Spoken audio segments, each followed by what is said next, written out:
Yo, well, what's going on? Welcome to Korean American Expat. So it's getting much warmer here, and I even have, yeah, the fan. Even if I'm under trees, but I was just walking in the sun. Of course, I am still trying to get my steps in, and of course, I'm going to work today. So I don't want to go into work all sweaty, so at least I have this fan to keep me, cool. And then hopefully the AC gets turned down because I know how it is. And I forgot to usually bring a spray, but I sprayed myself because I just know how kids are, or they complain. It's like even if if you go in and sweating, you're like, oh, sweat stains, sweat, smell. So that's one of the things that I deal with. So I usually spray myself just in case. Of course, I don't get as much complaints, and of course, I still have to use deodorant because I'm not like most Koreans that don't sweat in the hot sun. I'm from the States, so we're used to deodorant. So I got like tons of deodorant at home. But I'm not here to talk about that. Just talking about of course, I did mention my other video. I went to the social gatherings. So every Wednesday night, I'm gonna probably now go because it gives me a chance to get out and get social. And then I found another group on Sundays where I get to still again just talking my native language, English. Just say what's up. So it was funny. Last Sunday, I might have. It's like, oh yeah, I met this female friend because what's funny is she's been in Korea since 2012. I've been in Korea since 2015, and and a lot of these cats I'm Facebook friends with, or we know each other from Facebook, or she posts a job and I say, yo, can I have the info for the job and all that. So that was cool, and I was asking her about that one job. I already knew this one director wasn't gonna even call me because the minute I arrived at that job site, like, what is it? And it was a funny thing. She goes, I was actually, she even told me like I was in the other room because I couldn't warn you, but of course I got the sense because this academy, and I can't mention the name, or I don't even remember the lady's name, but I still can't mention the academy. So I go there, and of course my attitude is I'm interviewing them because I need to know what I'm getting into. So I went into the academy. I asked her, hey, how many foreign teachers do you have? How many F visas, E visas? And she got all freaking bent out of shape. What do you mean? Are you working with the education ministry or something? I'm like, no. I just want to know what the hell I'm getting into.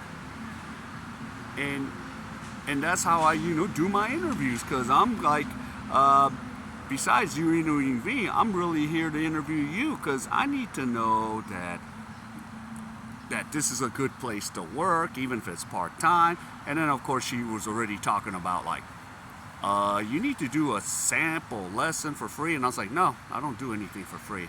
You're gonna pay me the money that I get paid at the other academies. And well, of course we usually say Hagwons because it's Korea. We all know what Hagwons are, they're academies. So I'm like, yo, I need to know what I'm dealing with, what I'm getting into. And of course I was thinking, hey, there's a fellow Korean American working here. And then of course the lady was breaking down like, he's kind of used to it. She keeps him happy. He's the favorite teacher. I'm like, okay. And she treats all of us teachers, other like part-timers, like crap. Yeah, because he's the golden goose. He's a full-time employee, which I'm sitting here like, what the hell, you working full-time? But hey, to each is to his own, okay? Because as I've said earlier, and for those that don't know, checking out my channel for the first time, If you have an F visa, so they're called the F2, F4, F5, and F6. F6 is spousal, F2 is residential, and it goes to a F5, and F4 is, as I call it, the heritage visa. I can't say it's the Korean American visa. It's just visa for us to be here because of family. It's more like a overseas Korean, but I was born in the States. So, yeah. And she just like lost her shit. Like, what do you mean? And what I was supposed to do is teach a couple days, some English, some writing crap. Okay. I said, I know what to do. I already know. I've been a teacher in the States. I've been a teacher for what? How many years? Like, at the time, this was like 8 years, because I think the interview was a couple years ago. And I'm like, hey, but here's the thing. They want to pay us like some low, cheap ass wages. This is a thing over this town. So, because as I was asking, like, yeah, Seoul, in the city of Seoul, and areas that are metropolitan to Seoul, well, or outside of Seoul, they're gonna pay 40 or 50,000 an hour. They're gonna pay good money for F visa, but they can't find a lot of F visa teachers. And here, I'm just like, what the hell? They want to pay us like pennies on the dollar, like 10,000, 20. I'm like, go F yourself with that.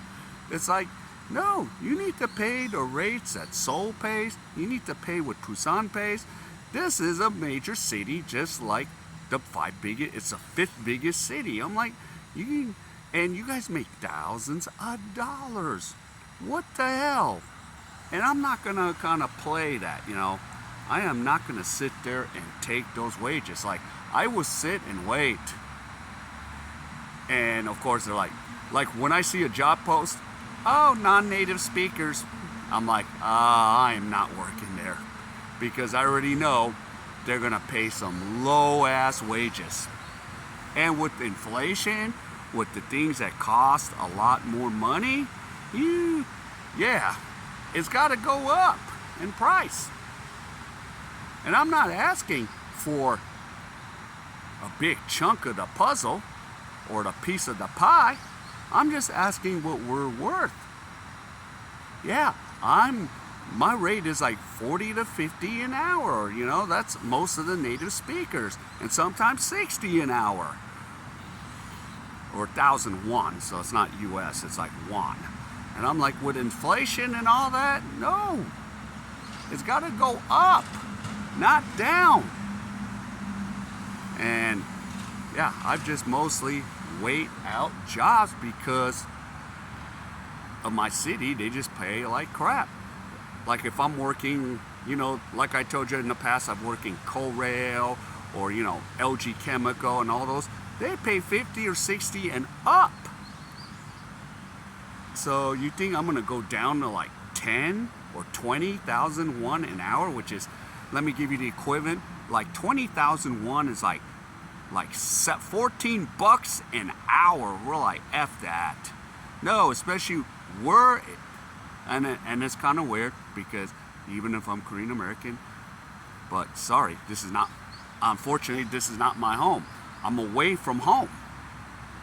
No, we need the wages. We worked hard to get this F visa. We worked hard to get this visa. We need to make a living. And some of these academies want to play stupid. And they go, we don't have the funds. I'm like, bullshit. I'm like counting the students, right? I'm like, yep. I think that's a right equivalent. And then there's other places. For example, I see like this one job for preschool, and it's a constant, turnover. And I just like look at it and I go, money's good, but I don't want to work there. Well, another thing is I don't want to do little kids, because I got to sit there and go goo goo gaga gaga goo goo. I don't want to do that crap. Elementary's good enough, middle school, or even the adults. But of course, I do know with the infusion of AI, all these jobs are going to be gone. So I'm just gonna try to milk this thing as long as I can, because here it is. AI is gonna take over. But yeah, but it was kind of nice talking to that lady, and she was like, yeah, I know you've been in here, there, so we crossed paths a bunch of times, but finally I was able to meet her on Sunday with a bunch of people and just talk about stuff. So yeah, that was good. So yeah, and another thing, guys, what's your experience in Korea, China, or guys teaching English? Do they try to screw you? Or just in general, have you been screwed just by the work in America or the West or UK, Australia? Tell me all your comments. Put them there. All right, so time for me to get to work, and I will see you in my next video.